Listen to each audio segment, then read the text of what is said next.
generate salary transparency as a PA from when I started.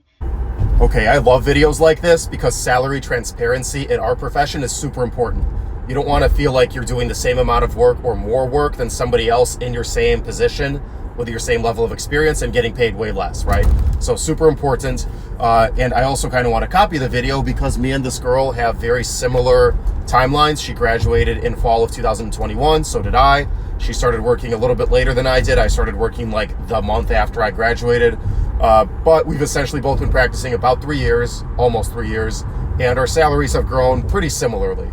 So she said her first job was $100,000 a year. I'm assuming full-time, and had good benefits and stuff like that. And then she was there for, I think she said about 1 to 2 years. And her current job, she's making about $130,000, and she's full-time again. She has really good benefits. She's on the night shift, which tends to pay a little bit more because nobody wants to work the night shift except for her. No, some people do, but like most people don't want to do night shift. They want to have like a life during the day and then sleep during the night. But there's something for everybody.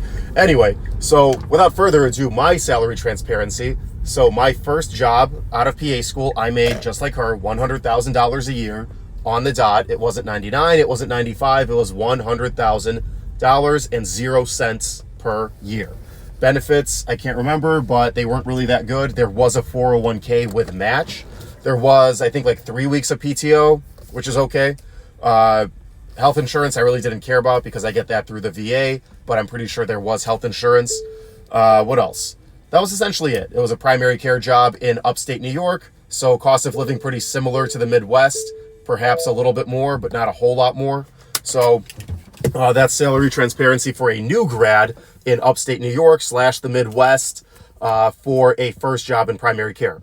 Then I was there for about a year and a half. I figured out that primary care is okay, but I was getting bored. I felt like I was kind of managing the same things over and over again, hearing the same things over and over again, doing the same things over and over again. And yeah, there's always more to learn, but I felt like I got, the bulk of it pretty quickly. And so then I got bored. I wanted to do something else. I had an opportunity to go do urgent care.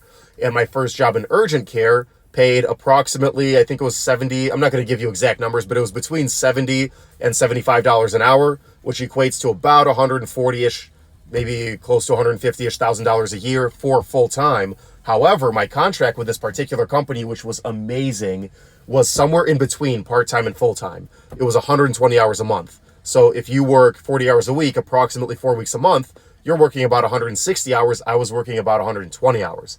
Now I could pick up shifts and make more money if I wanted to, but my obligations were 120 hours. And what that ended up being was, especially with 12-hour shifts, was I was at work 2 to 3 days per week. Sometimes there was 4, especially if I picked up, but my average was between 2 and 3 days a week. So sometimes I'd have stretches of like 5 or 6 days off, and I'd be sitting there at home like, do I have a job anymore? This is amazing. Like, what do I do with myself? And of course, that's when I started making this channel busier and started writing my book and doing all this other entrepreneurial stuff. But just having that time was a real blessing. But with that salary and with that time commitment, I was making somewhere around like 115 to 130, depending on how many shifts I picked up. Now, my new job that I've actually, I guess I'll say this one. So my new job I've been in for about 3 months is also urgent care, also making about in the same salary range. That's kind of the glass ceiling for physician assistants and nurse practitioners in the urgent care, is in the low to mid, maybe if you're lucky, the upper 70s per hour. But this one doesn't have that amazing schedule. This has a pretty typical 12-hour shift rotation for approximately 40 hours a week on average.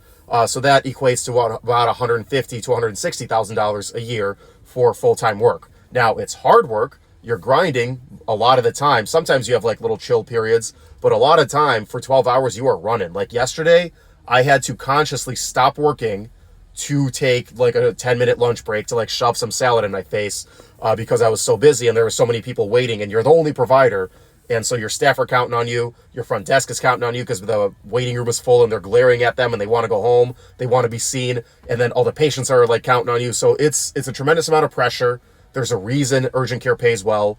There's a tremendous amount of risk and responsibility and like quick thinking, but also thorough thinking and documentation. It's very hard work, very hard work. So you are running, you're grinding the whole 12 hours a lot of the time, but it's paid well and you do get a lot of days off. Because of those 12-hour shifts, I end up with 3 to 4 days off per week, 3-day weekend every 2 weeks. It's pretty good. So that's my salary transparency from primary care in upstate New York to urgent care now in North Carolina. That's approximately what I am making.